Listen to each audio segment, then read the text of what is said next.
Bismillahirrahmanirrahim. Assalamualaikum warahmatullahi wabarakatuh.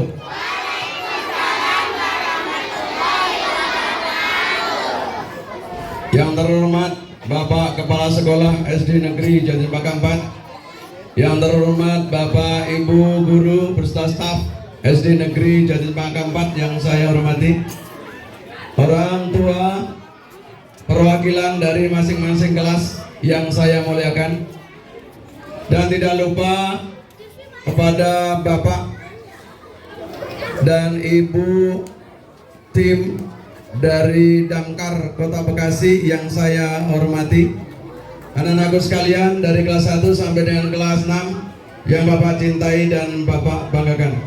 Alhamdulillah, kita panjatkan puji syukur kehadirat Allah Subhanahu wa taala, berkat rahmat dan dayanya. Alhamdulillah, pada pagi yang cerah ini kita dipertemukan dalam keadaan sehat walafiat di tempat yang mulia ini, yaitu tempat kita bersama-sama menuntut ilmu. Harapan kita, doa kita kepada Allah Subhanahu wa taala, apa yang kita lakukan semua ini diridhoi oleh Allah Subhanahu wa taala. Amin ya rabbal. Selawat dan salam kita sanjungkan ke junjungan Nabi besar Muhammad sallallahu alaihi wasallam. Pak Ibu Korlas beserta Bapak tim dari Damkar Kota Bekasi yang saya hormati, pertama-tama kami mewakili dari Bapak Kepala Sekolah yang kesempatan hari ini belum sampai ke tempat. Maka dari itu saya mewakili dari Bapak Ibu Guru mengucapkan selamat datang ke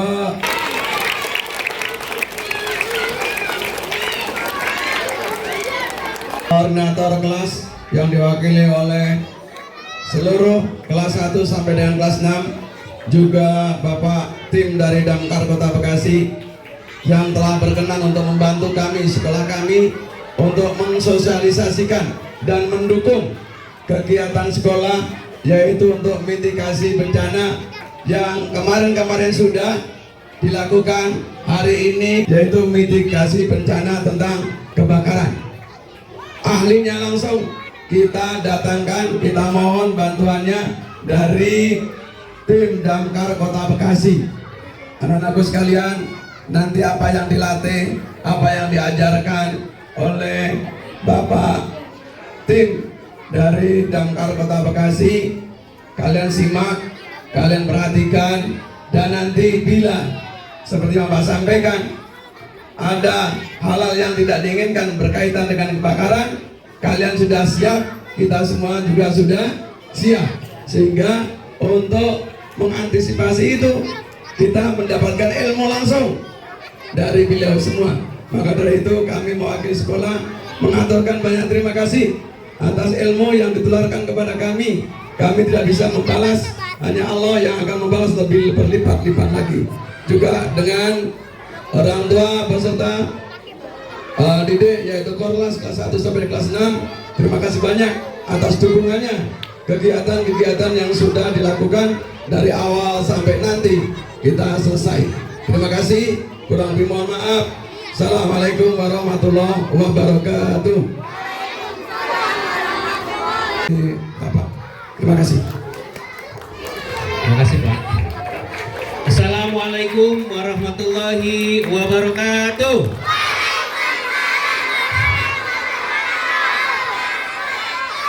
Alhamdulillah, semangat ya. Alhamdulillahirabbil alamin. Wa bihi nasta'in wa ala umuri dunya waddin. Wassalatu wassalamu ala asrofil anbiya'i wal mursalin sayyidina wa maulana Muhammadin wa ala alihi wa sahbihi ajmain. Puji syukur kehadirat ilahi Rabbi, karena kami dari tim Damkar telah hadir berkumpul di tempat Pak Kumpul ini dalam keadaan sehat. Alhamdulillah. Saya sebenarnya kalau melihat ibu-ibu gini nih, dikelilingin ibu-ibu, saya kadang-kadang suka grogi gitu. Iya. Bapak-bapaknya cuma berapa orang nih? Cuma 4. Oh, berarti 8 biji teman ya. Bapak-bapaknya cuma 8 biji, orang yang 4 ya. Ibu-ibu semua ya. Ini ibu guru atau ada wali murid, Bu? Oh gitu, oke. Tidak mengurangi rasa hormat saya, walaupun Pak Kumpul belum hadir di sini. Saya atas nama bidang pencegahan pemadam kebakaran Kota Bekasi menghaturkan terima kasih dan apresiasi yang setinggi-tingginya atas undangan dari pihak sekolah ini. Ya. Adapun kami hadir ke sini bertujuan yang pertama mensosialisasikan dan simulasi tentunya ya. Sosialisasi dan simulasi apa yang akan kami sampaikan? Yang pertama terkait dengan sosialisasi dan simulasi bahaya kebakaran ya, bahaya kebakaran. Kemudian yang kedua, nanti adik-adik nih Bapak bawa tim sosialisasi dan simulasi kaitan rescue. Apa itu rescue? Rescue itu penyelamatan. Tapi di sini penyelamatannya Bapak membawa penyelamatan ular. Nah, nanti adik-adik kalau yang berani megang boleh. Kalau ibu-ibu guru mah udah pada berani semua. Ya. Kalau ibu guru saya udah paham, udah pada berani. Ya. Mudah-mudahan nanti boleh ibu-ibu yang di sini juga boleh megang boleh. Ya. Boleh, tapi jangan dielus-elus Bu ya. Itu mah khusus kalau itu ya. Jadi dipegang nggak apa-apa buat dokumentasi foto, nggak jadi masalah. Kami bawa ular sanca dan ular kobra kalau nggak salah ya. Adik-adik ada yang berani? Ya, nanti adik-adik akan menyaksikan. Tapi adik-adik nggak boleh bermain api ya. Adik-adik belum saatnya. Nanti yang bermain api adalah tim dari Damkar atau sebagian dari guru yang hadir di sini. Itu boleh ya. Kalau adik-adik hanya menyaksikan ya. Oke. Nah, untuk biar adik-adik ngantuk, biar adik-adik semangat.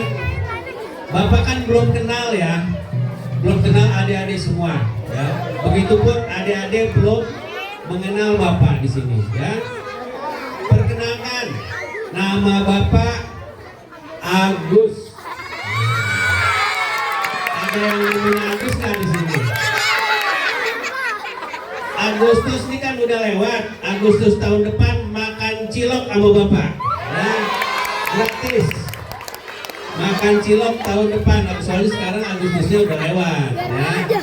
Kalau Agustus tahun depan makan mie ayam juga boleh untuk ibu-ibunya yang punya suaminya namanya Agus. Biasa Bu, yang namanya Agus nih orangnya bukan penyabar, soleh biasanya Bu. Biasa seperti itu Bu ya. Ya kalau genit-genit sedikit mah nggak apa-apa Bu. Ya. Nah, Bapak Agus ya, kemudian Bapak ditemani oleh sini. Ini Ibu Nisa ya. Tepuk tangan buat Ibu Nisa ya. Ibu Nisa ini Sri Kandi dari pemadam kebakaran ya. Beliau selalu mendampingi Bapak dalam melaksanakan tugas-tugas sosialisasi dan simulasi ya. Kemudian ada Bapak Jirin. Sini Pak Jirin. Tepuk tangan dulu buat Bapak Jirin ya. Nah, ini Pak Jirin sama, ini tim Bapak juga ya. Kemudian mana lagi? Oh, nanti ada tim relawan kebakaran. Itu tim Bapak juga ya, cuman mereka yang mobil khusus buat menangani masalah ular ya, binatang-binatang yang lainnya. Kemudian binatang buas juga ada ya, kecuali binatang apa buaya. Kalau buaya Pak Agus yang nanganin biasanya ya. Oke, tadi udah Bapak sampaikan ya, Bapak namanya Agus. Sekarang nih Bapak kan belum tahu nih nama adik-adik di sini nih ya. Ini mau izin nih Bu Guru, kelas berapa aja nih? Kelas 1 sampai 6 Bapak. Tapi lengkap. 1 sampai 6. Oke, lengkap ya. Yang kelas 6 yang mana? Oh, sebelah sana ya. Oke, ya. Jadi lengkap. Ya semua. Cuman kan Bapak nggak tahu satu persatu nama-nama adik-adik semua sini. Cuman Bapak punya trik nih, biar Bapak tahu nama-nama adik semua. Bagaimana caranya? Begini caranya, ya. Dengarkan adik-adik, ketika Bapak menyampaikan atau mengucapkan siapa kita, ya, adik-adik jawabnya SDN Jati Cempaka 4 luar biasa, itu ya. Dengarkan, ketika Bapak mengucapkan siapa kita, adik-adik jawabannya SDN Jati Cempaka 4 luar biasa, ya. Oke, seperti itu ya. Oke. Mulai. Siapa kita?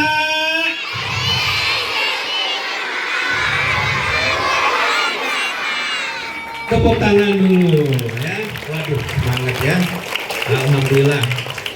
Luar biasa nih calon-calon penerus bangsa kita ya. Oke. Ketika Bapak mengucapkan apakah SDN Jati Cempaka 4, kalian jawab ada. Oke? Ulangi. Apakah SDN Cempaka 4 ada di hatimu? Wih, luar biasa. Sekali lagi, apakah SDN Cempaka 4 ada di dadamu? Mana? Nah, ketika Bapak mengucapkan mana, tangan adik-adik ke depan sini. Depan sini. Mana? Jawabannya ini dia. Ya. Ini dia. Ya. Oke. Mulai ya. Bapak ulangi. Apakah SDN Cempaka 4 ada di hatimu? Ada. Apakah SDN Cempaka 4 ada di dadamu? Ada. Mana? Mana? Mana? Terima kasih, tepuk tangan dulu semuanya ya. Oke. Adik-adik sekalian, Bapak akan menyampaikan sebelum ini ya, sebelum praktek, sebelum simulasi, ada beberapa pesan yang akan Bapak sampaikan. Yang pertama, dengarkan adik-adik ya. Dengarkan adik-adik suka ngecas HP nggak? Ibu-ibu suka juga kan? Suka ngecas apa suka jadi cas? Dua-duanya ya. Nah, warning buat kita, ketika selesai mengecas HP, jangan HP-nya aja yang dicabut, paham? Jadi colokannya, chargernya dicabut juga, oke? Nah, adik-adik, kemarin belum lama ini kebakaran di Manggarai, ada 100 rumah lebih hangus terbakar ya. Akibat apa? Setelah Damkar dan kepolisian melakukan investigasi bahwa penyebab kebakaran diakibatkan dari charger HP yang masih mencolok di stop kontak ya, masih menggantung. Jadi yang dicabut HP-nya aja ya, sedangkan chargernya nggak dicabut. Nah, itu yang berbahaya, nggak boleh ya. Itu pesan yang pertama. Kemudian pesan yang kedua, ingat, jika sudah terjadi kebakaran, misalnya di rumah, tapi amit-amit jangan sampai adik-adik di rumah kita ya, jangan sampai terjadi kebakaran. Ini mah misalnya terjadi musibah ya, karena yang namanya musibah kita nggak tahu ya kapan akan datangnya ya. Kalau bahasa kerennya nobody knows katanya kan, siapa yang tahu sih, siapa seseorang yang tahu ketika terjadi akan bahaya kebakaran tersebut. Nah, seandainya terjadi kebakaran di rumah kita, ya, jangan sekali-kali masuk ke kamar mana nih? Ke kamar mandi, ya. Ke kamar tidur apalagi, ke kamar mandi aja nggak boleh, ya. Jangan ketika kebakaran masuk ke kamar mandi akan aman karena ada air, ya. Nah itu kemarin ibu-ibu dengar nggak tuh di Jati Asih, ya, ada di Jati Asih juga, di Jati Keramat juga tuh, ya, itu 2 kelurahan, ya. Yang di Jati Asih 2 orang meninggal, yang di Jati Keramat 5 orang meninggal, ya. Ketika pemadam kebakaran hadir memadamkan api, ya, setelah padam apinya didobrak pintunya ke dalam, di kamar mandi suami, istri, dan 2 anak, ya. Karena istrinya ibunya lagi hamil, berarti jatuhnya jadi 5. Mereka meninggal dunia di dalam kamar mandi dalam keadaan berpelukan. Ya, innalillahi wa inna ilaihi. Nah, ya, jadi adik-adik nggak boleh masuk ke kamar mandi, ya. Masuk ke kamar mandi secepat kilat boleh, tapi bawa handuk dibasahkan. Handuknya atau selimut dibasahin, kemudian handuknya kitanya diselimuti oleh handuk tersebut atau selimut tersebut, ya. Kemudian lari secepatnya keluar, ya. Misalnya di pintu nih api sudah ada, kita nggak bisa takut gitu kan, buat keluar takut, tapi dengan diselimuti oleh handuk atau selimut yang dibasahkan oleh air, insya Allah adik-adik akan selamat, ya. Tuh, jadi di kamar mandi itu mereka itu bukannya meninggal terbakar api, tapi kira-kira apa ibu? Asap, ya, asap api beracun, ya, dan pasti mereka itu nggak kuat nafas bu lama-lama, ya, meninggalnya karena itu, ya. Tuh, kemudian ada hawa panas dari api juga, ya. Jadi ada 2, ya, pesan krusial dari Bapak yang terpenting bagi Bapak itu, ya. Yang pertama terkait dengan charger HP, yang kedua kalau sudah terjadi kebakaran tidak boleh masuk ke kamar mandi, ya. Nah, kemudian ini tambahan nih, ya, tambahan. Adik-adik tahu nggak kalau gas itu suka bau? Iya. Ya, tahu ya. Kalau gas habis bau. Kalau gas bocor bau. Tapi ada perbedaan ya Bu, ya. Perbedaannya kalau gas habis itu durasinya nggak lama, ya. Durasi nggak lama, paling hitungan menit dia udah selesai. Beda halnya dengan kebocoran gas. Nah, apa yang harus kita lakukan ketika terjadi kebocoran gas, baik itu di rumah atau di sekolah kita, ya. Yang harus kita lakukan pertama, cabut regulatornya, ya. Kemudian tabung gasnya itu dibawa keluar, ya. Nah, di sini ada pantangan ibu-ibu. Ketika ada terjadi aroma bau gas yang menyengat di dapur kita, pantangannya apa? Menyalakan saklar, ya. Cetrek gitu kan. Nah, itu kan ada kilatan api, ya. Kilatan api ketika di situ ada aroma bau gas yang menyengat, itu akan nyamber hitungan detik meledak langsung, ya. Jadi jangan bermain saklar, begitu pula jangan nyalain kompor, jangan, nggak boleh Bu. Nyalain kompor, wah itu langsung meledak dan ada apinya, ya. Kan itu memicu percikan api, ya. Jadi nggak boleh juga, ya. Pokoknya segala sesuatu yang dapat menimbulkan percikan api itu nggak boleh. Termasuk bapaknya yang biasa ahli hisap kasih tahu.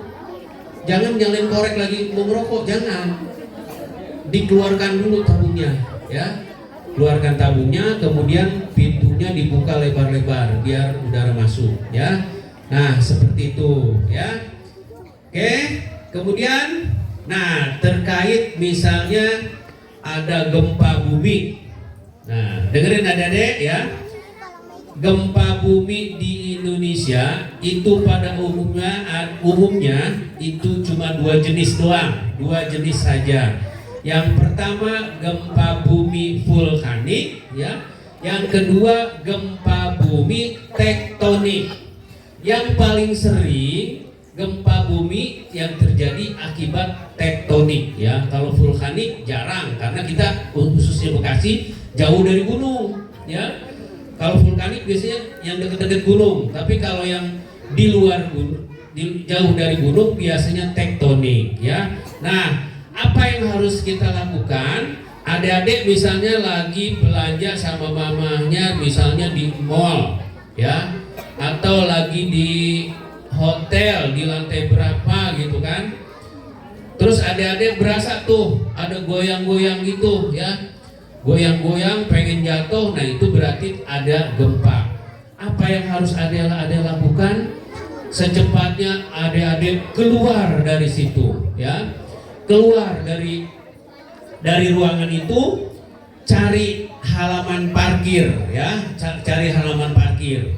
Jadi jangan diam aja deh ketika ada goncangan, ya. Ada goncangan yang diakibatkan gempa, lari gitu ya.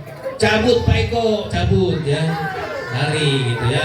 Itu ya, seperti itu ya. Kalau ada gempa, ya. Adik-adik suka lihat di TV nggak tuh ada kalau terjadi gempa gitu kan, harus keluar rumah, menjauh dari rumah gitu, seperti itu ya. Terus kalau terjadi banjir, naik ke atas genteng, ya.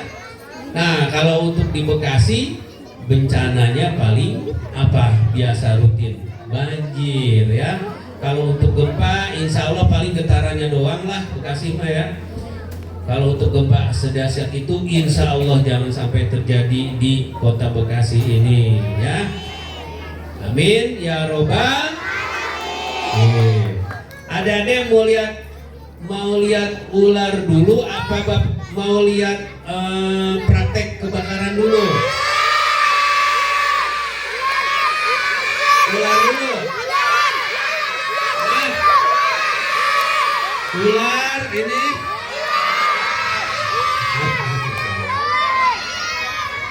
Kayaknya kalau Bapak kan jiwanya jiwa demokratis nih, ya. Jadi kalau demokratis ini pendapatnya itu jadi suara terbanyak, ya. Jadi yang suara terbanyak itu harus dihargai. Misalnya suara terbanyaknya misalnya 6, ya, dari 10, yang 4 ini yang 4 itu kalah, ya, berarti harus nurut ke yang 6. Nah, karena kuping Bapak tadi, telinga Bapak ini dengernya pengen ular dulu, ya. Pengen ular dulu, adik-adik cuma ngeliatin aja, ya. Cuma lihat aja. Tapi kalau mau pegang boleh, aman ya, aman. Nanti dipandu oleh tim, ya. Bu Nisa ada timnya, ya. Oke, itu saja ibu-ibu sekalian, ya. Ibu-ibu kalau mau foto, ya, baik itu nanti tata cara penanganan gas bocor segala macam, untuk dokumentasi silakan. Tapi untuk sementara ini kita ke ular dulu, ya. Evakuasi ular, ya. Nah, sebelum masuk ke evakuasi ular, saya sampaikan dulu nih, Bu. Kenapa, ada yang tahu nggak? Kenapa kok rescue ular, evakuasi segala macam, termasuk evakuasi binatang-binatang lain, kok kenapa damkar gitu? Ada yang nanya seperti itu nggak? Nah, Ibu nanya, saya jelaskan. Terima kasih Ibu pertanyaannya. Kenapa damkar? Damkar itu, adik-adik dengerin ya, nih. Damkar, pemadam kebakaran, ya, institusi pemadam kebakaran berdiri tahun tahun 1919. Nah, kalau Indonesia lahirnya tahun berapa, Dek? Tahun 1945. Tanggal berapa? 17 Agustus itu deklarasinya, ya. Tapi secara sah, secara de jure-nya, ya. De jure ya, bukan euro ya. De jure-nya itu tanggal 18 ya. Tapi deklarasi kita, deklarasi ke dunia bahwa kita merdeka itu 17 Agustus ya. Tapi secara legalitasnya 18 sebenarnya Maya, karena di undang-undang itu 18 ya. Oke. Nah, berarti nih adik-adik, damkar pemadam kebakaran dengan Indonesia itu duluan mana? Nah, duluan pemadam kebakaran ya. Jadi umurnya lebih tua institusi pemadam kebakaran dibanding Indonesia ya. Oke. Nah, berdirinya pemadam kebakaran ya, yang didirikan oleh Belanda pada saat itu bertujuan satu ya, tujuannya adalah memadamkan api ketika terjadi kebakaran ya. Tuh, awalnya itu cuma satu, memadamkan api ketika terjadi kebakaran. Nah, seiring perjalanan waktu, dalam kurun waktu 100 tahun persis Ibu ya, persis pas kayak sudah diukur nih. Di 2019 ada amanah undang-undang ya, kemudian diturunkan di Permendagri, di Perda ya, bahwa pemadam kebakaran ditambah tugasnya yaitu evakuasi dan rescue atau penyelamatan ya. Nah, di sini penyelamatan rescue kita bagi tiga ya. Penyelamatan terhadap manusia ya, human rescue, kemudian penyelamatan terhadap binatang-binatang, animal rescue, kemudian penyelamatan terhadap harta benda kita, good rescue ya. Nah, seperti itu. Jadi tugasnya ditambah 3 ya. Nah, cuman dibedakan nih Bu nih, penyelamatan yang dilakukan oleh petugas damkar ini ada kriterianya. Kriterianya seperti apa? Di luar bencana alam ya. Ingat, kenapa di luar bencana alam? Karena di bencana alam sudah ada yang menangani, itu ada BPBD, ada BNPB, ada Basarnas ya. Nah, itu Bu ya yang membedakan itu. Sekarang ada misalnya ada seseorang yang hanyut ke sungai, atau ada seorang anak yang hanyut ke sungai, yang perlu ditolong, perlu dievakuasi, perlu rescue. Kira-kira siapa yang nolong Ibu? Basarnas. Siapa? Basarnas. Basarnas. Basarnas. Tapi itu tugas pokoknya damkar Bu. Jangan salah, di luar bencana alam ya. Di luar bencana alam ya. Ikut Bu yang kemarin itu ya. Jadi pokoknya intinya penyelamatan di luar bencana alam itu damkar hadir ya. Misalnya nih ada ibu-ibu pengen apa nih, karena suaminya Bang Toyib nggak pulang-pulang, ternyata diselidikin, wah ada rumahnya lagi di sono gitu. Nah, karena ibunya nggak ini, stres, ibunya naik ke tower. Kira-kira mau ngapain itu? Nah itu kira-kira main. Nah, itu yang menolong itu damkar ya. Damkar, orang cebur ke sumur nih. Kalau mungkin daerah sini nggak ada sumur tradisional ya. Kalau di Keranggan masih ada Bu, di Keranggan, di Bantar Gebang, sumur-sumur tradisional itu masih ada. ketika seseorang nyebur ke sumur itu, ya harus damkar yang nolong, ya. Bukannya BPBD, bukannya Basarnas, ya. Nah, Basarnas membantu kita. Kayak kemarin saya damkar sama Basarnas, tapi BPBD nggak masuk, seperti itu, ya. Nah, ketika banjir hadir, banjir nih Belanda, nih langganan di Jatirasa, Jati Asih, ada yang rumahnya di sana, ya. Itu banjir, itu BPBD gue yang masuk, BPBD yang masuk. Nah, kapan damkar hadir ke situ? Setelah surut, baru damkar hadir. Ngapain tuh Bu kira-kira? Udah surut damkar hadir situ ngapain? Evakuasi Bu, nyemprot lumpur segala macam. Ada yang lumpurnya sampai 1 meter lebih akibat banjir. Nah itu damkar hadir situ. Tuh, iya. Nah izin nih, ini izin agak vulgar sedikit ya. Aduh ada adik-adik ya. Pokoknya lihat di TV kan ada ya masuk ya, yang seseorang punyanya itu kan. Perhatikan tim Bapak nih akan simulasi terkait penanganan ular. Adik-adik jangan ditiru ya. Cuman maksudnya gini, adik-adik harus tahu dulu ketika kita nanti adik-adik dililit ular ya. Apa sih adik-adik yang harus dilakukan oleh adik-adik gitu kan?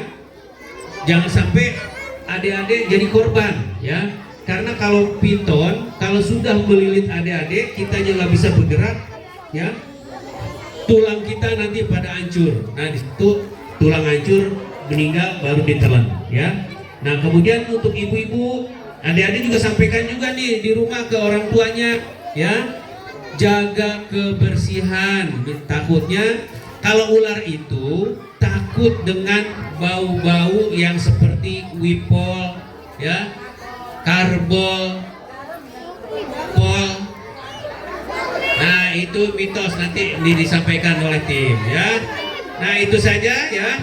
Nah, silakan tim Redcar untuk menyampaikan materinya ya. Dari saya kurang lebihnya mohon maaf. Bila wal hidayah. Assalamualaikum warahmatullahi wabarakatuh. Diperkenalkan dulu Bang Rafi, silakan. Baik. Halo. Halo. Oke, semangat nih. Oke, perkenalkan dulu, nama saya Raffi. Kami dari Relawan Pemadam Kebakaran atau disingkat dari Redcar. Ya. Ya. Ada yang tahu Redcar singkatan dari apa? Tadi? Relawan Pemadam Kebakaran. Oke, di sini kakak mau menjelaskan mengenai satwa ular, ya, reptil. Ada yang tahu ular apa aja yang di sekitar kita? Sanca, kobra, piton. Terus yang hitam putih ada yang tahu nggak namanya apa? Welang-weling. Nah, oke, tenang dulu. Oke. Ya, di sekitar kita itu banyak ular mengenai piton, kobra, welang-weling, atau ular pohon. Ular pohon itu ada yang berbisa, ada yang tidak, Ibu. Ya. Nah, yang pertama, sanca. Sanca itu sama semuanya jenisnya, maupun itu sanca batik, sanca kembang, python, itu sama semuanya. Jenisnya reticulatus atau python. Itu nama ilmiahnya. Nah, penanganannya bagaimana caranya ketika menangkal ular itu masuk ke dalam rumah? Yang pertama, kurangi barang-barang yang bertumpuk atau tidak terpakai yang ada di bawah. Kalau misalkan barang-barang banyak yang bertumpuk, dirapikan yang rapi, digantung di atas. Karena ular itu lebih suka di tempat-tempat yang lembab, kumuh, gelap, itu ular kesukanya di situ. Yang kedua, itu dikasih wangi-wangian seperti yang tadi Pak Agus bilang. Kayak contohnya apa? Wipol, karbol, atau belerang atau karbit, gitu. Nah, ketiga apa? Ketiga, nanti kalau misalkan ular ada di hadapan kita, kita lakukan STOP. Apa itu STOP? Stop. S, silent. T, thinking atau berpikir. O, observasi. Kita amati sekitar. Berarti baru prepare. P-nya. Ya, kita lakukan apa tadi? STOP. Ya. Nah, untuk sekarang kita itu membawa ular sejenis sanca. Nanti dulu, tenang. Nah, nanti kita pegang bareng-bareng. Hei, tenang, tutup mulut.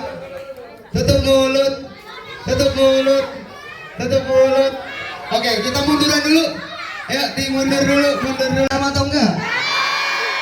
Kenapa takut? Salah. Jawabannya salah.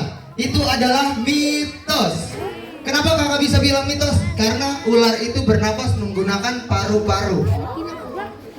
Dalam catatan, yang takut garam itu adalah hewan yang bernapas dengan kulit. Contohnya belut. Kedua, cacing. Ketiga, lintah. Keempat, siput atau bekicot. Ya. Jadi kalau misalkan ular takut garam atau enggak? Jawabannya enggak. Karena apa? Karena ular bernapas menggunakan paru-paru. Terkecuali kalau garamnya 2 kilo. Hantem, mati dia. Gitu. Ya. Nah, di sini kita membawa ular sanca atau reticulatus atau python atau sanca kembang, sanca batu. Di sini ularnya itu baru dapat semalam. Nah, oke, tutup mulut. Oke. Nah, kita lakukan yang tadi kakak bilang, STOP. Kalau misalkan bertemu ular itu tidak boleh bergerak, ada gerakan tambahan. Kalau misalkan contohnya Kak Japra atau Kak Rian. Kak Rian kalau misalkan diem itu nggak bakal menyerang. Coba Kak diprovokasi. Nah, dalam catatan berarti kalau misalkan ular diprovokasi dia akan menyerang, samanya dengan manusia. Kalau misalkan ular tidak diprovokasi dia nggak bakalan menyerang. Contohnya kalau misalkan berdiri di depannya dengan diem, tetapi nggak diprovokasi, dia bakalan diem aja. Nah, ini adalah ular sanca kembang atau sanca batik, atau apa tadi namanya? Python atau reticulatus. Ya. Nah, penanganannya kalau misalkan kebelit bagaimana? Kalau misalkan kebelit,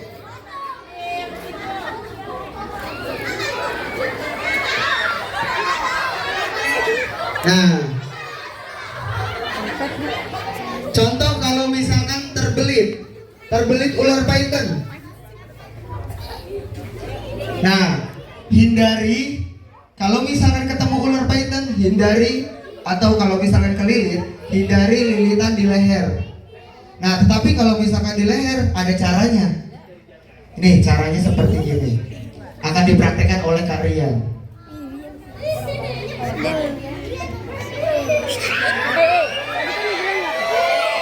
Hei, tenang. Nah, kalau misalkan kebelit, itu nanti, nah, itu tangannya adalah di melindungi bagian leher. Supaya apa? Supaya kita masih bisa bernafas atau meminta tolong. Nah, kalau misalkan seperti ini, itu nggak bisa dibuka dengan 1 orang, harus 2 orang, harus minta pertolongan. Makanya kenapa kita harus lindungi alat tubuh kita yang bagian intimnya. Karena buntut dia itu akan mengunci dan dia ada suatu momen akan mematahkan tulang-tulang atau sendi-sendi manusia ataupun korban. Apabila dimakan dia, rasanya seperti apa? Akan Nafas itu akan hilang pelan-pelan. Kita masih akan sadar ketika di dalam mulut dia. Kita masih sadar, tetapi nafas kita akan hilang pelan-pelan. Rasanya patah semua sendi-sendi atau tulang-tulang. Nah, ini yang sering ditemukan di sekitar kita. Nah, ini berbisa atau enggak? Kenapa enggak? Kenapa enggak? Karena nggak mempunyai taring bisa. Bentuk giginya apa? Ada yang tahu? Hah? Bentuk giginya itu namanya itu aglifa atau seperti gergaji. Nah, nanti akan dikasih tunjuk sama Kak Rian mengenai giginya. Kita buka dulu solasinya.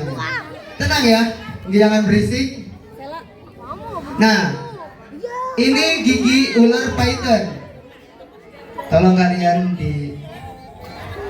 Ini bentuk giginya. Atas 100, bawah 100. Totalnya ada 200 gigi atau 200 taring.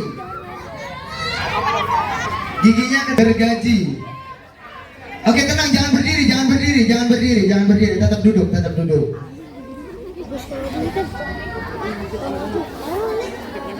Nah, ini giginya.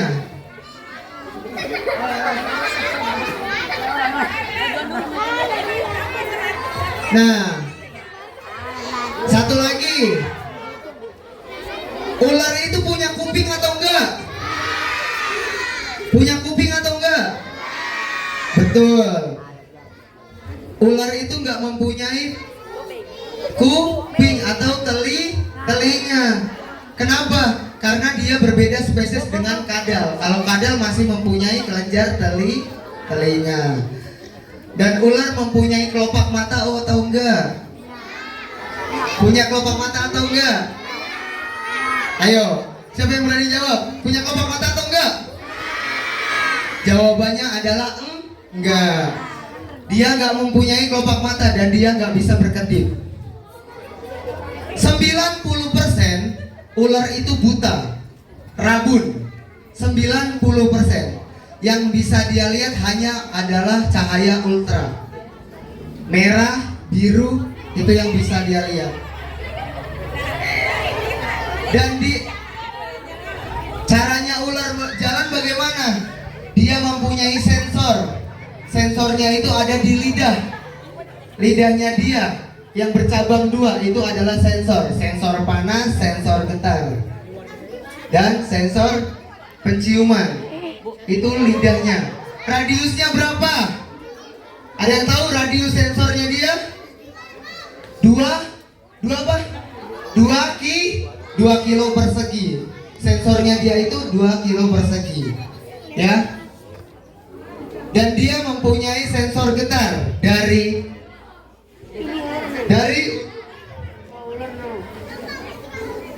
dia mempunyai sensor getar itu dari leher atau dari belakang kepala yang di bawah ini. Tahu yang belang-belang ini? Itu adalah sensor getar dia sampai ekor. Sensor getar dia dari berapa? Radiusnya berapa? 500 persegi. Jadi dalam catatan, ular itu dalam intinya itu menghindari manusia. Kayak contohnya bila ada ular di dalam selokan, dia nggak mau keluar lagi. Kenapa? Karena masih ada getaran di sekitarnya. Kalau misalkan sudah sepi, sudah sunyi, baru dia keluar. Itu. Ya. Sampai sini ada pertanyaan mengenai ular?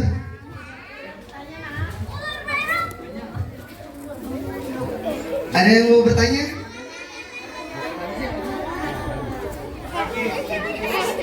Ibu, ada yang mau bertanya? Nah, Kak, saya mau tanya Kak. oh ya boleh. Kak, seandainya nih kita ketemuan lah di rumah di dalam rumah udah nggak sempet mau lari, nggak bisa juga gitu. Itu diem aja memang nggak kedeteksi sama dia atau gimana Kak? Oke. Kasih tepuk tangan dulu untuk ibunya.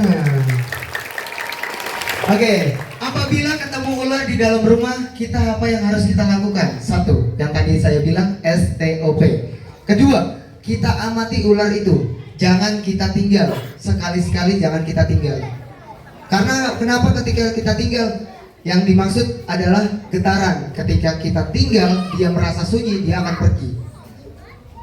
Nah, banyak orang bilang kalau misalkan ular baru lihat di situ, tetapi ditinggal sebentar udah pergi. Tadi bilangnya ular mistis, ular kiriman. Nah, yang kita lakukan adalah kita pantau, kita awasi, kita lihat. Jangan kita tinggal. Baru kita telepon bapak-bapak damkar ataupun organisasi-organisasi yang di dalam bidangnya. Seperti itu. Kalau misalkan dia bergerak, kita menghindar. Silakan kita menghindar. Kalau misalkan dia menyamperin, kita lakukan STOP tadi. Dia nggak akan menyentuh kita, dia tidak akan menyerang kita kalau tidak ada provokasi. Seperti itu.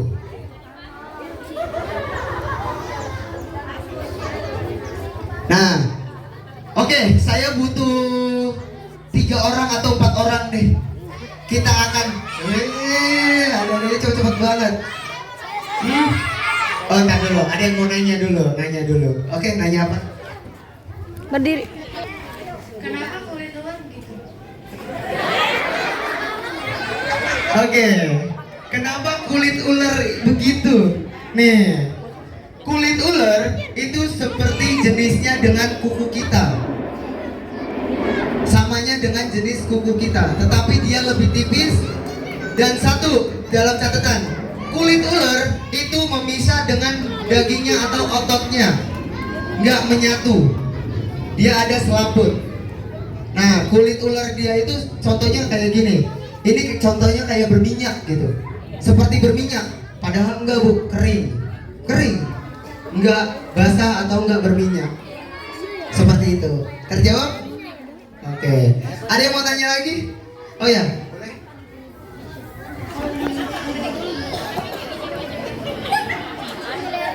Cara penanganannya ular satu sama ular yang lain itu sama apa beda? Kasih tepuk tangan dulu untuk yang tadi nanya. Oke, penanganannya ketika ular ini kan yang kita bawa hanya python. Kalau misalkan ular-ular yang berbisa bagaimana? Ular berbisa, satu, penanganan digigit atau penanganan penangkapan. Nah, penanganan penangkapan kita bisa menggunakan pengki, kita bisa menggunakan serokan, atau kita bisa menggunakan sapu. Kalau ada sapu, kakak boleh pinjam dong.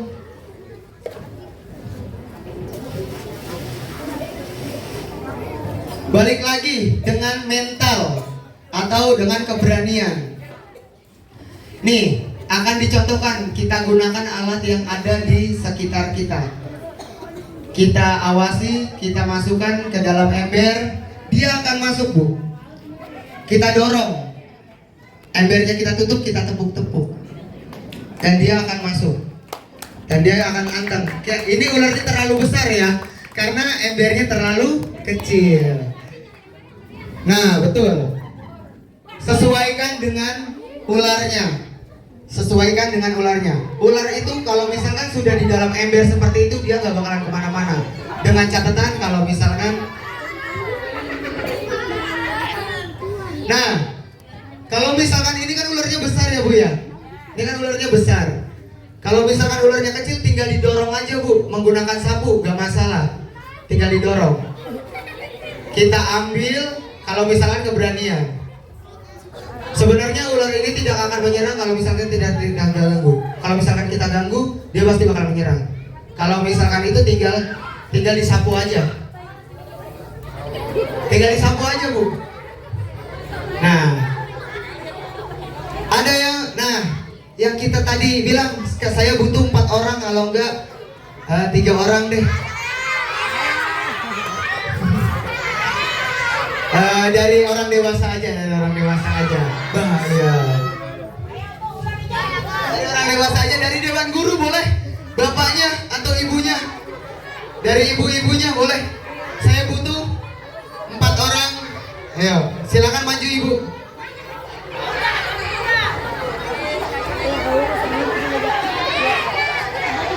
Nah, silakan membuat lingkaran segi 4 aja. Berapa di sini? Ibu di sini. Membuat lingkaran. Rapat lagi. Hup. Nah, apa yang dilakukan ketika kita ada ular di sekitar kita? Lakukan STOP. Jangan ada yang bergerak. Silent, diam. Oh, observasi. Kita lihat lingkungan sekitar. Diam. Dia nggak bakalan kemana-mana. Dia akan lewat aja. Dia nggak bakalan kemana-mana. Dia akan lewat aja. Kalau misalkan tidak diprovokasi. Kalau misalkan diprovokasi, sekali tepukan, dia pasti bakalan menyerang. Nah,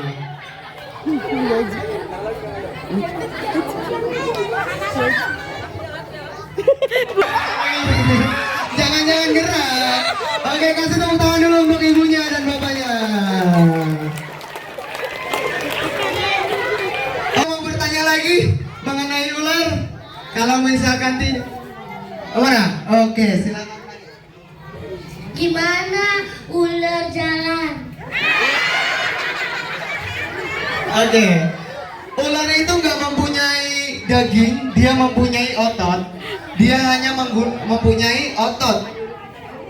Contohnya seperti otot tangan kita, Bu. Tulang ini nggak bakalan bisa bergerak kalau misalkan nggak ada bantuan otot kita. Seperti itu, Bu. Dalam artiannya, dia nggak mempunyai daging, dia hanya mempunyai otot, full otot, gitu. Oke. Kalau misalnya ada yang ditanya lagi, kita lanjut. Satu lagi ya. Satu lagi, boleh. Kak, gimana Kak penanganan ketika kita kena ular berbisa? Oke. Nah, ketika kita digigit ular berbisa, apa yang harus kita lakukan? Entah dihisap, entah diikat, entah di apa? Ada yang tahu? Dihisap benar atau salah? Kalau di TV-TV kan biasanya dihisap ya. Ketika kegigit kita hisap. Benar atau salah? Salah. Kalau yang menghisap itu insya Allah kebalik papan duluan. Kenapa saya bilang seperti itu? Karena kita nggak tahu, Bu. Ular berbisa itu yang menghisap itu entah ada sariawan, entah giginya berlubang. Kita menghisap berarti yang menghisap itu akan kebalik papan duluan. Itu, Ibu.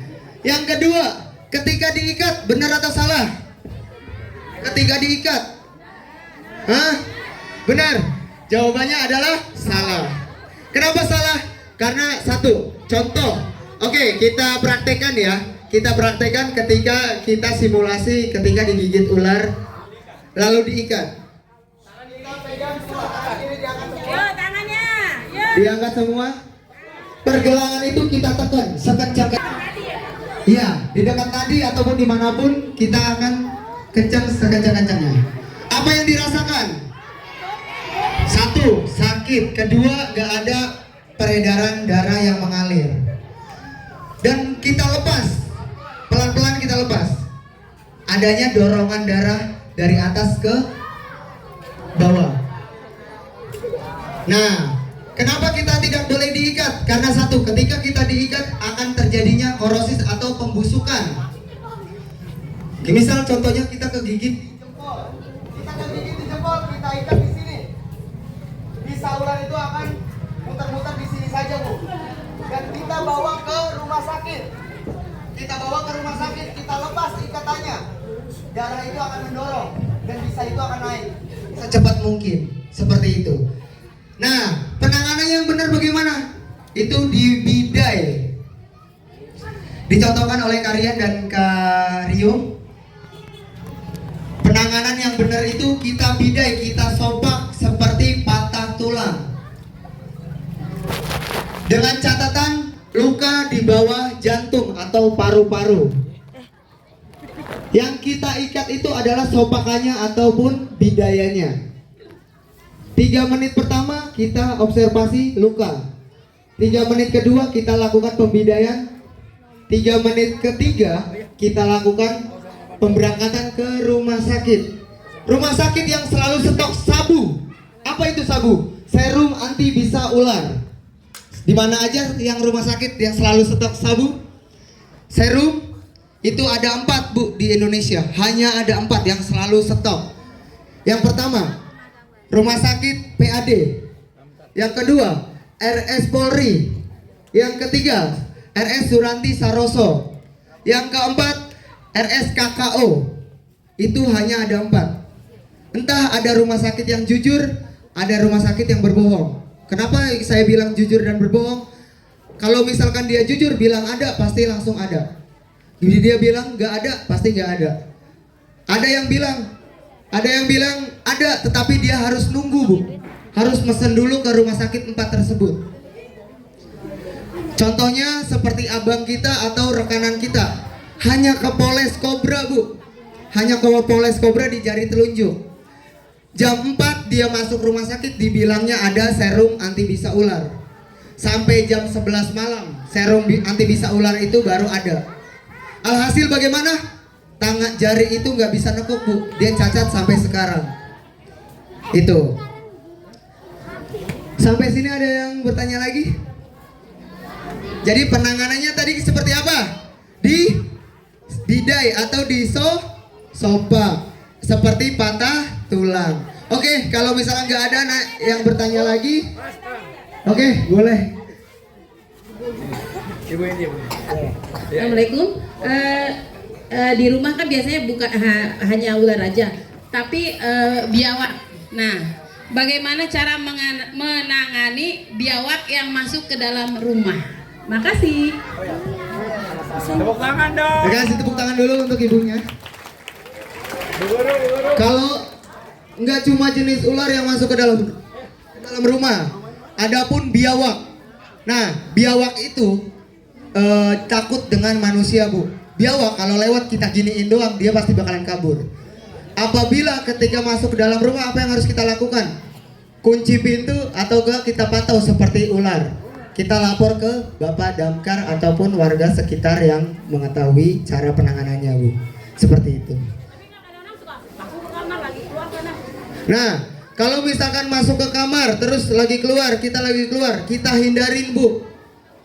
Kita samperin aja dia yang akan kabur karena dia itu hewan yang takut dengan manusia. Seperti itu. Oke, kalau misalkan nggak ada yang bertanya lagi, kita lanjut ke materi pemadaman, dilanjut dengan Kakak Rio. Oke. Mundur lagi. Nah, itu dekat api. Oke. Waktu dan tempat. Mundur, jauh. Jangan di situ. Ke sana. Tabung gas itu salah Bu. Kebakaran diakibati oleh gas meledak. Tabung gas ini nggak bisa meledak ibu-ibu, karena udah dibuat dari sananya ini udah anti banting atau segala macam. Ini nggak bakal meledak. Saya yakin dan saya jamin. Yang meledak itu adalah gasnya ibu. Jadi gas mengumpul di satu ruangan tertutup. Ketika itu pintu kita buka, ada percikan, itu dia baru meledak. Jadi nyamber semua mereka. Seperti itu. Dan sekarang saya mau memberitahu cara mengatasi kebocoran gas ketika di rumah ataupun dimanapun itu, ataupun di pantry sekolahan juga, ketika kebocoran gas dari regulator.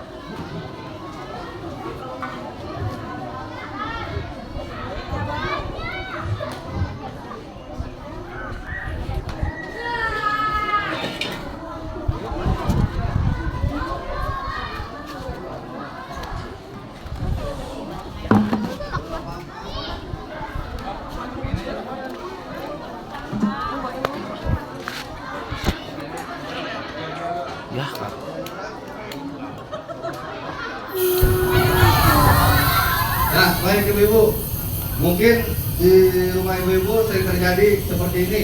Yang mana terjadi, kenalan lu berani-beranian. Oke, hanya satu jari. Oke, Kak Jabra silakan. Caranya regulatornya diurut. Oke, cabut dulu Kak regulator. Nah, kalau terjadi seperti itu, apinya keluar dari regulator maupun dari selang, caranya diurut pakai satu jari. Dari samping, terserah mau ibu tangan kanan, tangan kiri, semuanya diurut dari samping. Dan jangan pernah loncat. Kalau loncat begini, dia bakal kejilat pakai api. Kalau misalnya ibu diurut pelan-pelan, langsung begini, langsung aja ditegrep. Kenapa saya bilang panas? Nih kita nyalain lagi ya. Hah? Ya. Nah, kenapa saya bilang panas? Dari ujung sini ada jarak sekitar 15 sampai 20 cm. Dan ini nggak panas bu, cuma begini doang nih. Tuh, udah dia nggak akan panas. Yang ada adem. Nanti dicoba bu ya. Coba kagak apa-apa. Nanti dibimbing. Ya. Ini cara kedua. Nah, kalau misalnya kakak berani yang tadi pakai satu jari, cukup diputar. Ini tinggal diputar. Ya, dia mati. Kenapa dia mati? Sama prinsipnya, pada saat api itu ditutup dan ruangan itu tidak ada oksigen sama sekali, api itu akan mati. Sama seperti ini. Bila mana ini diputar ke posisi off, dia ada oksigen nggak? Nggak ada. Kalau dia nggak ada oksigen berarti dia mati. Tapi kalau misalnya diselang, kadang nih bu ya, kadang api nyala, api nyala apa? Selangnya masih nyala, ini udah mati. Itu gampang bu. Ibu apa? Ibu tutupin aja pakai kain yang berair kayak gitu. Kain basah kayak gitu. Oke? Nah, sekarang kita coba. Ayo, Bu. Ayo sini, Bu. Nih. Kalau ibu-ibu kagak percaya kalau ini dingin, pakai satu jari beneran dah. Nih, ntar habis ini kita bikin testimoni. Nah, ya. Ya entar pakai sanding itu juga diurut, Bu, diurut. Diurut. Nah, ya. Nah, gitu, Bu.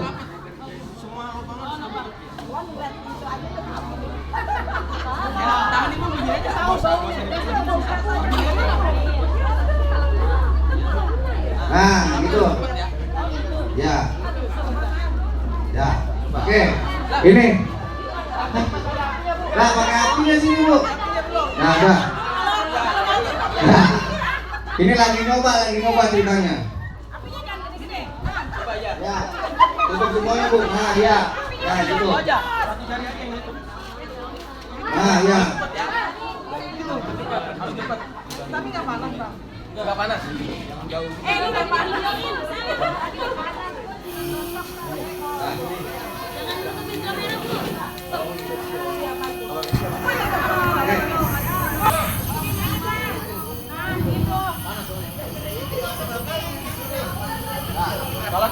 Ayo, pelan Bu, dielus. Ya, dielus, matiin. Nah, dulu. Nih, kan tadi saya bilang api saya itu kagak panas ya, dingin. Kita tanya ibunya, ibu siapa? Ya Bu. Kamu. Ya Bu, ini mic-nya.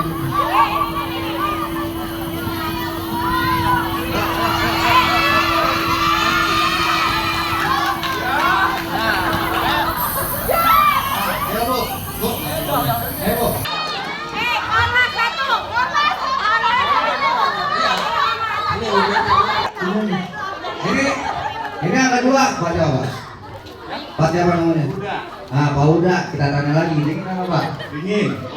Tapi karena dingin ya? Karena gitu. Ya Pak, makasih Pak. Ini guru yang kedua udah menyatakan dingin. Lubang ini ada fungsinya semua Bu. Ah, ketika ada kebakaran, api nyala, kita nggak ada mental buat main bagian satu jari ini. Kita putar dari belakangnya.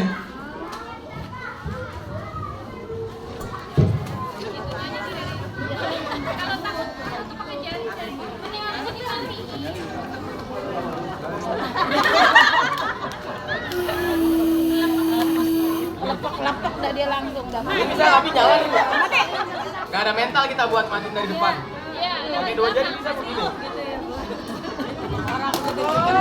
Nah, kalau yang cara ini cukup dengan jempol dan telunjuk. Kan kadang-kadang sampai keras. Nah, ini gini Bu, kalau ibu pakai kacang hijau ini, Kalau pakai gas hijau, telunjuk ada di bawah, jempol ada di atas. Cukup yang telunjuk muter ke atas, yang jempol muter ke bawah. Putar Bu, habis itu pakai jari tengah diloncatin ke atas regulatornya. Kalau mau dilompatin yang tadi, tinggal jari tengahnya main. Dilompat. Nah, terus ya.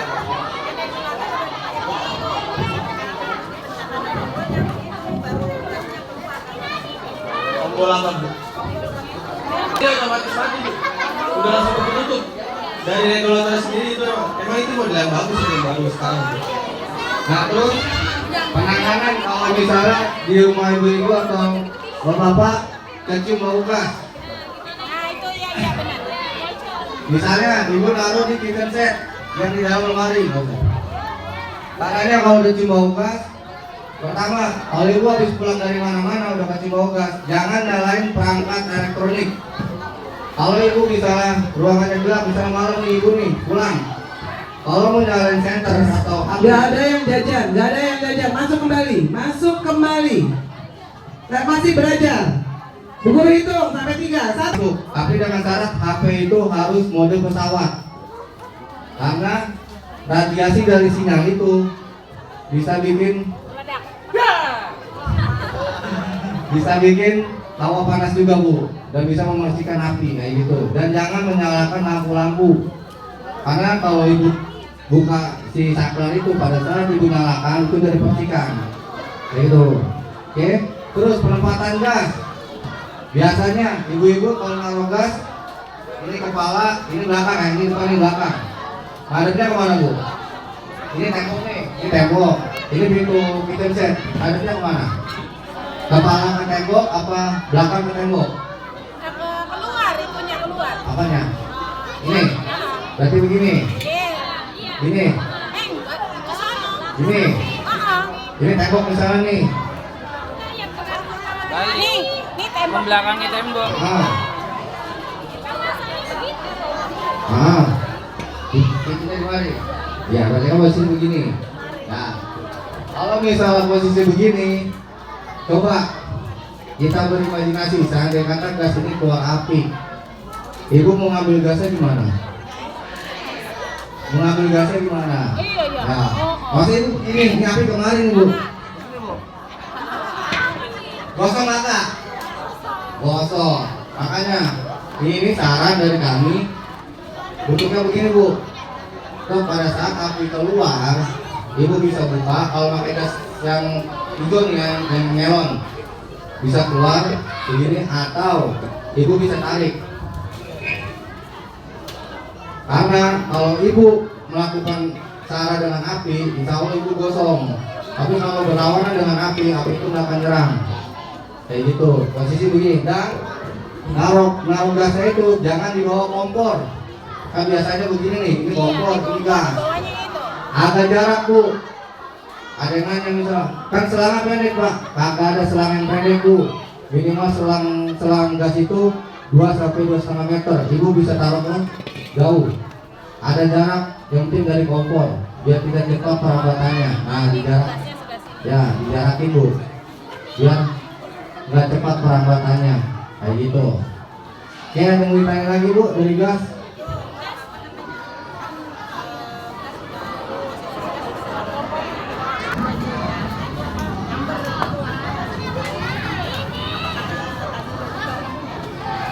Biasanya itu dari sisa Bu, sisa gas yang masih ada di di selang.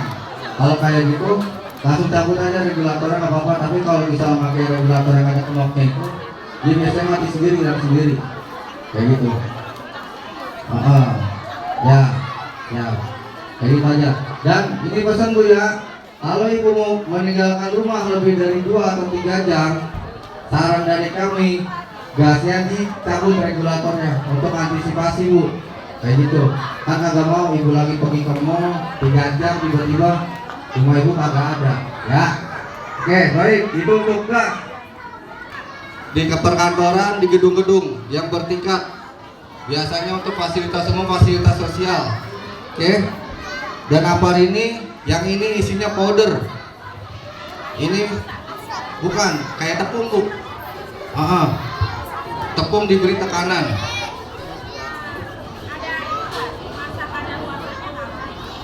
Biasanya ada Bu? Ada. Kayak gitu. Terus APAR ini bisa digunakan di kelas ABC. Bisa untuk listrik. Cara penempatannya, si APAR ini jangan sesekali ditaruh di lantai, ditempelin kayak gini Bu. Kalau digantung dengan ketinggian maksimal 120 cm. Lebih dari itu, pada saat amit-amit jabang bayi, Allah alam, jangan sampai ya. Pada saat kejadian kebakaran, misalnya ibu taruh APAR ini di ketinggian 150 cm, kan tinggi banget tuh. Nah, ada kebakaran, ibu ngambilnya di mana?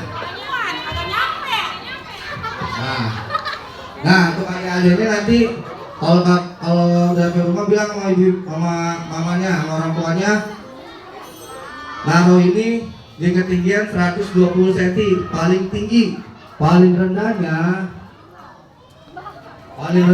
di ketinggian 50 sampai 60 cm dari tanah. Seginilah nih. Kayak gitu. Terus posisinya harus mudah dilihat. Nah, biasanya kalau adik-adik sama ibu-ibu sering ke mall, ada tulisan tuh segitiga terbalik APAR. Nah, itu biar mudah dilihat, bukannya ada orang ini apaan sih, itu pakai gini-gini pajangan atau gimana, kagak, ini ada fungsinya. Oke, baik. Kemudian habis itu cara penggunaannya ada yang udah tahu belum Bu? Ada yang tahu?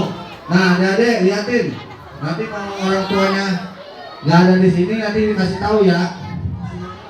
Oke, yang pertama kalungnya kira-kira padam nggak? Apa? Tuh. Nah, iya, begitu. Nah, terus kalau Kak Japra ragu-ragu, jadi mau nutup kagak, maju mundur, apa yang terjadi kita lihat. Nah, pada saat ibu ragu-ragu mau nutup kagak, itu nanti apinya akan ikut berbalik ke kita, atau namanya backdraft, api balik. Tuh, seperti itu. Jadi kalau bisa mau melakukan seperti ini, jangan ragu-ragu, langsung saja. Nah, tapi jangan cepet-cepet, pelan-pelan. Perhatiin arah angin sama arah api. Jangan sampai api itu searah sama kita. Ini adik-adik, nanti kasih tahu orang tuanya yang kagak ada di sini ya. Nah, kayak gitu Bu. Dan setelah ditutup, jangan dipegang pinggirnya. Kalau ibu punya debus nggak apa-apa.